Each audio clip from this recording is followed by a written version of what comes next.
Bonjour, dans cette vidéo, nous allons parler des loisirs et des centres d'intérêt. Dans votre CV, nous allons voir les 3 atouts que cela va avoir pour vous et pourquoi c'est très important de les y faire figurer. Nous verrons bien sûr de quelle manière le faire.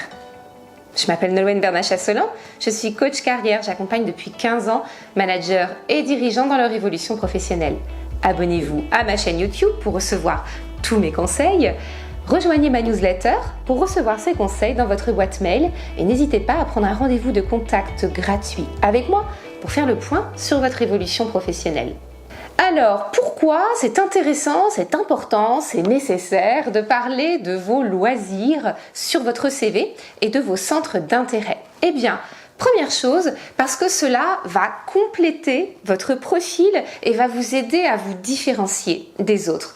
Il y a fort à parier que sur l'ensemble des candidatures reçues, il y en ait tout de même de nombreuses qui correspondent aux besoins de l'employeur en termes de compétences, d'expérience, etc. Difficile donc de faire la différence. La partie loisirs et centres d'intérêt va donner une autre saveur à votre CV. Ça va vous individualiser, ça va permettre aux recruteurs de mieux comprendre qui vous êtes. Par ailleurs, au-delà de vous individualiser, ça peut vraiment venir compléter votre profil.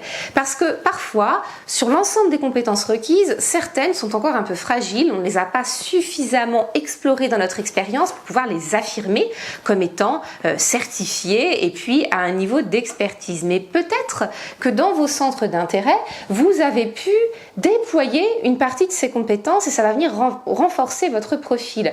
L'exemple classique qu'on peut prendre, c'est sur celui du management. Peut-être que vous avez pour l'instant encadré de toutes petites équipes et pas des équipes aussi vastes que celles qui vous sont proposées sur les postes que vous briguez. Mais si vous avez une activité associative, sportive, dans laquelle vous êtes réellement investi depuis longtemps et pour laquelle vous avez pratiqué une certaine forme de management, eh bien, vous avez des compétences transférables qui vont être très utiles à être notées sur votre CV. Donc, n'hésitez pas, si vous avez besoin de compléter votre CV à partir des loisirs, des centres d'intérêt, eh bien, il faut le faire. C'est donc une manière de renforcer votre CV.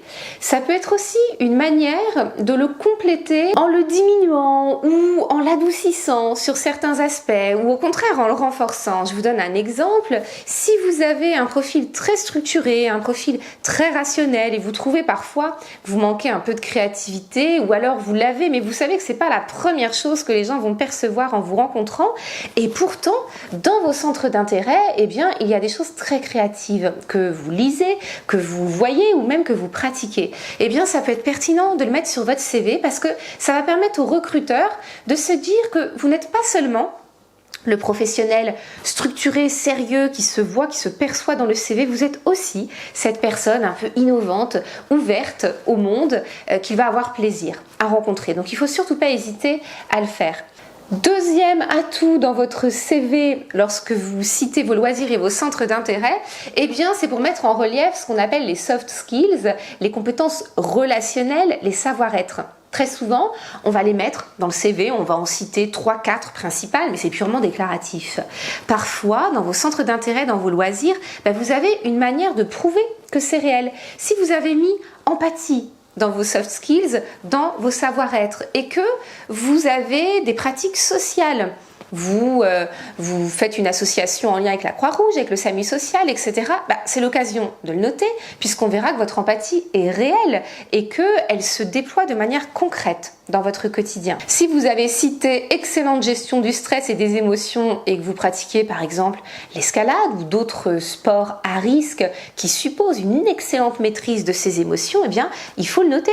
On en aura la preuve irréfutable et ça va donner beaucoup d'appui, beaucoup de corps à cette soft skills que vous avez citée. Enfin, si vous voulez montrer par exemple que vous avez l'esprit d'équipe, le goût pour le challenge, la compétition mais au service du groupe, ce qui est extrêmement intéressant pour une entreprise et qui va être apprécié par le recruteur, eh bien, si vous avez une pratique, encore une fois, associative, sportive ou dans le cadre des ONG et que vous êtes investi de cette manière-là, eh bien, prouvez-le, montrez-le, inscrivez-le. Là encore, ça donnera de l'appui, de l'assise à votre savoir-être. Troisième et dernier atout que je voulais citer dans cette vidéo, c'est par rapport à votre profil LinkedIn. Vous avez des centres d'intérêt, vous allez pouvoir suivre des influenceurs spécifiques et marquer votre intérêt pour des personnes en particulier.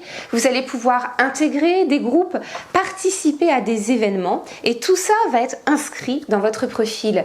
Lorsque le recruteur ou votre futur employeur ou votre futur manager va venir visiter votre profil dans le cadre du processus de recrutement, ça va être extrêmement intéressant pour vous d'aller observer, d'aller voir de quelle manière vous interagissez à l'intérieur de votre réseau.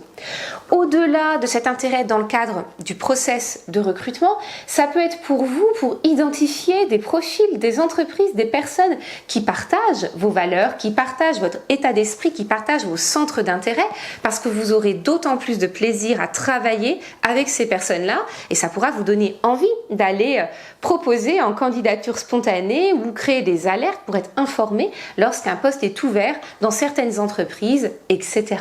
Il est donc tout à fait intéressant de travailler cette partie dans votre CV, de le faire figurer à la fois sur le CV et à la fois sur le profil LinkedIn. Voilà ce que je voulais vous dire à ce sujet.